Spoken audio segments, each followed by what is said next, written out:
Welcome back to another video on Escape from Tarkov. Today we'll be covering the patch notes for 0.12.4. Now there's a lot of interesting shit on this one. First, Interchange location has been reworked, so that's the map Interchange. It's had a lot done to it from what we can see on the footage, but most importantly the lighting is a bit different, and it says that location lighting has been updated.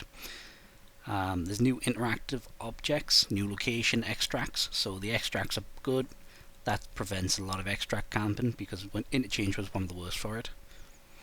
But also the interactive objects, we believe, is related to the Kiba store. So when you open that store, what it's going to do, we think, is set off an alarm so people know it's been opened. That could be an interesting one. I would like to see the glass for the Kiba room to be redone, since some of it's bulletproof, some of it's not. It's a very iffy sort of place to be. I think it would present a very interesting dynamic when someone opens that door and they're essentially in an armoured bunker, similar to the way the ZB bunkers work on woods. Right. Next is various problems with culling. Right, so this is a fix. I don't know why that's been in the added section, but basically some culling problems with physical colliders. I don't know what those words mean, but it should help. Right, next on is new mechanics. The overweight mechanics. Right, this is one of the problem areas. So basically they've redone a lot of the way the strength skill works in regards to increased equipment noise, movement speed limits, and increased stamina consumptions, which I've got no problems with that as a change. And I certainly think it's a good change. The issue is during this wipe, it's this change is coming into effect when people already have level 50 stamina, level 51 strength and stamina. So it's a bit like punishing those people who don't have it and didn't abuse it, and rewarding those who did. Now I understand from a testing point of view, and it doesn't matter because it's going to wipe anyway.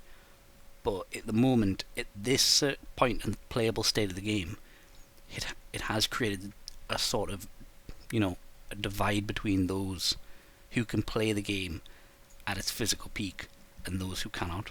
So I think it's poorly handled, but it's a problem that'll go away next wipe. Right, fatigue effect debuff has been added, which appears if the character keeps the stamina at a low level for a long time, energy consumption increases with this effect. So I assume that has something to do with consuming food and whatnot. Now the character stamina indicator is divided into arms and legs. Now this is a good change. Basically before, they ran on the same stamina pool. So if you ran up to a scav with a melee weapon, you couldn't do anything, you couldn't hit him because you lost all your stamina running up to him. Now you can run up to him and you can attack him on a different stamina pool, which I think is interesting. It's good. I think the nerf when they made swinging cost stamina was too heavy-handed, and I think this balances it out. Again, it's a good way to bring it back to a usable, because you did get into fights where you and another guy were just stood there with a hatchet after you'd wasted all your bullets, just doing the romba, walking around each other, waiting till someone got enough stamina to actually hit someone. So I think that's a good change. Right.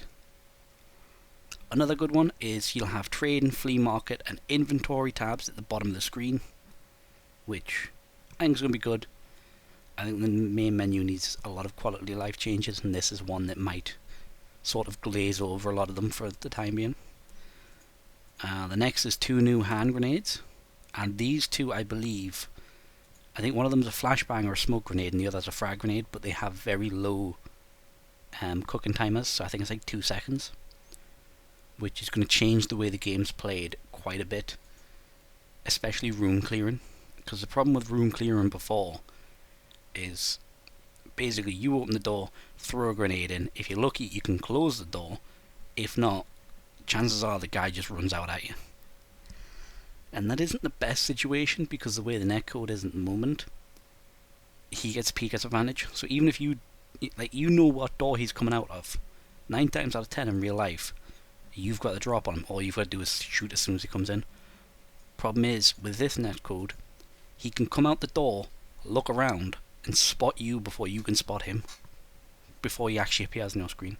So that's a big problem with the way grenade play has been. Right, what's next?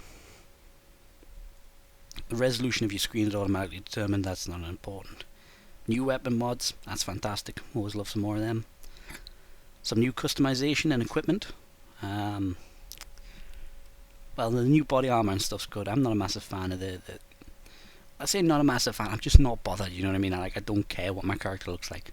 I think I got all the way to level 40 before I bought any different clothes, and I only bought it because I was 40 mil up. So, yeah.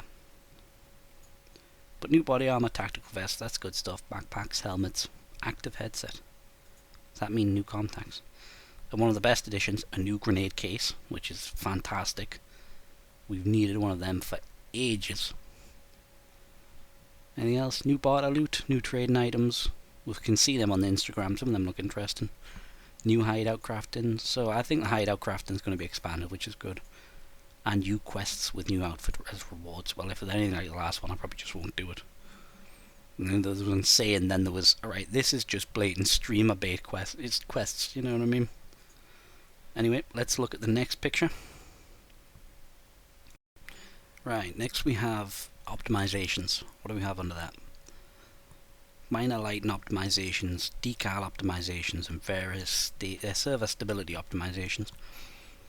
I mean, just in general, any optimization for the game is good. It doesn't run brilliantly. It runs massively better than it did 2 years ago, but that still ain't good. It went from absolute shitfest to moderate shit. You know what I mean? Like, there's degrees of it. It still isn't fantastic. It's not running where it should. On the one hand, it is doing really well considering how many items it has to, how many items the system actually has to keep track of in the game. You could argue from a standpoint it's doing really well. And it certainly has improved, so I'm eager to see it improve more. Recently, the server issues have been more to do with the fact that the player base, quadrupled or something stupid like that. And part of the problem is BSG can't go out and just get more server bandwidth, more servers. However they increase that, they can't just increase that temporarily. It would be a case of they get locked into this new server structure for a contractual amount of time, and if the population sort of dies down, you'll end up with BSG paying a lot of money for servers they don't need. But according to them, they have added over 100, so still goes to shit on a weekend.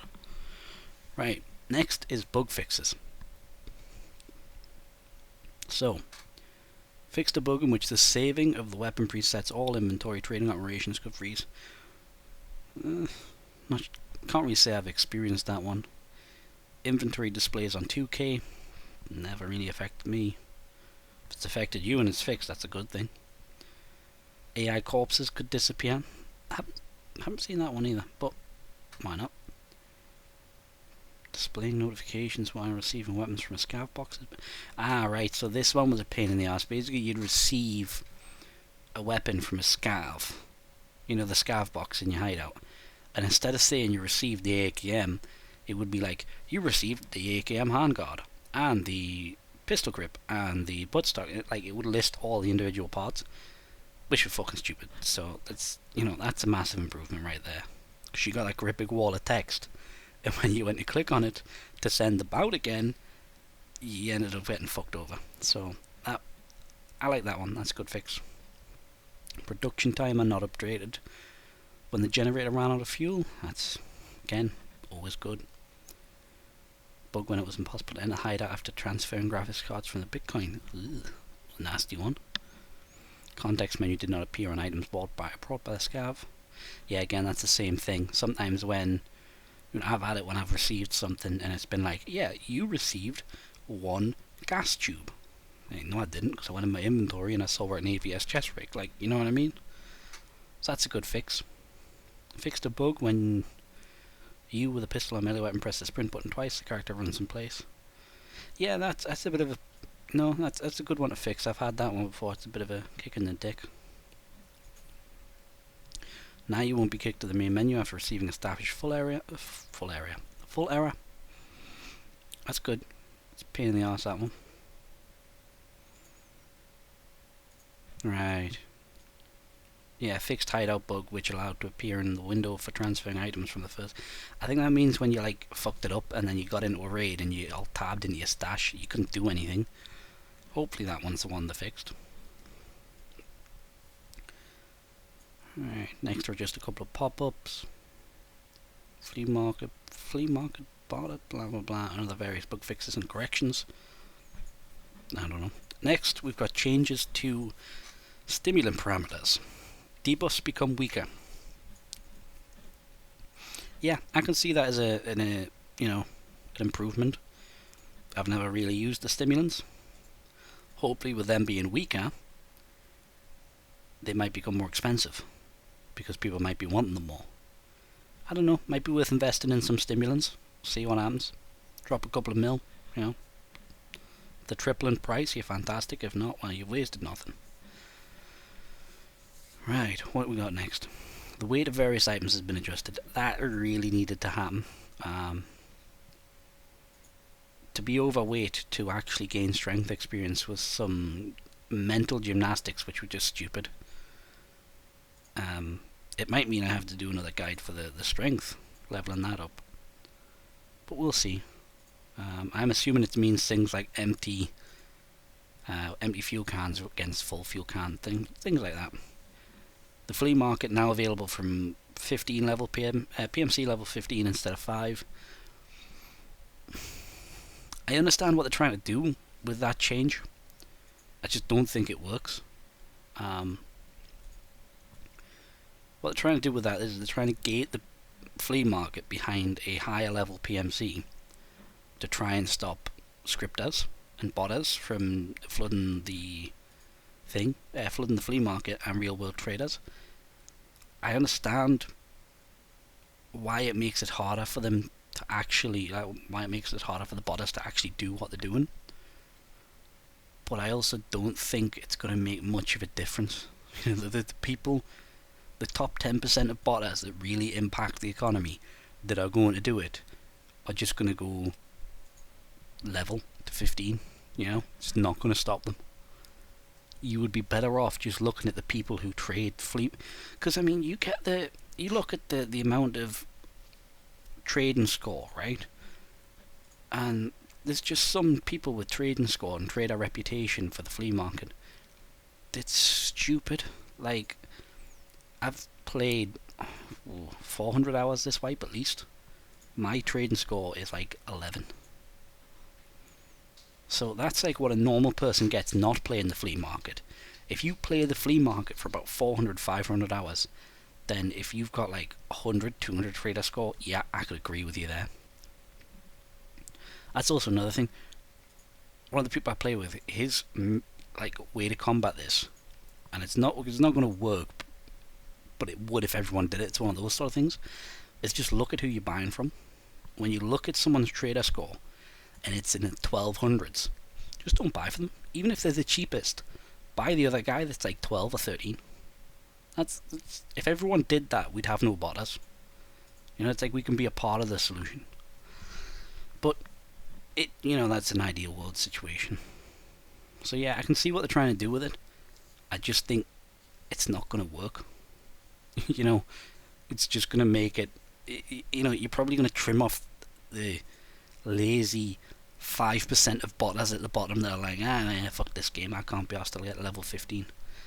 And whilst you're doing that, you're going to be completely fucking over the people who like to play the game but don't have as much time to play the game. Now, I'm not talking about the people that bitch and moan and like, I've got a full-time job, I work 40 hours a week, I can't, get to level 15. I'm talking about the people that are just like, I want to do a couple of raids. I've got some money.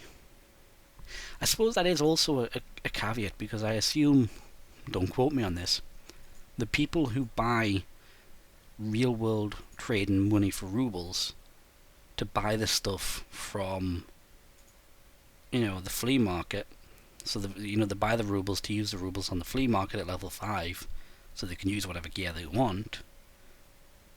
I assume that's going to hurt them as well.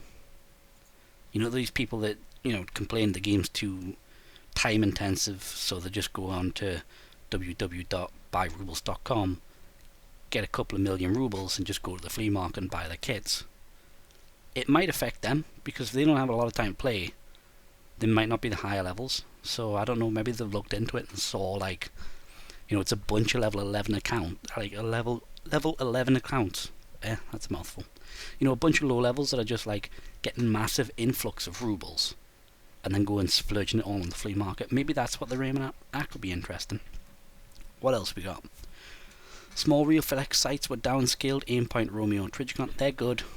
That's good. A lot of them, the sites I've seen on the Reddit, people are posting side-by-side comparisons, and they are massively different, like compared to how small the actual red dot is. So, accuracy values in weapon characteristics are now displayed in minutes of angle. No idea what that is. We added the weapon name to the standard weapon presets, which they relate to. That's a good thing. But yeah, I think all in all, it's a good patch. No wipe list patch. Most people are stipulating it's going to be around June-ish.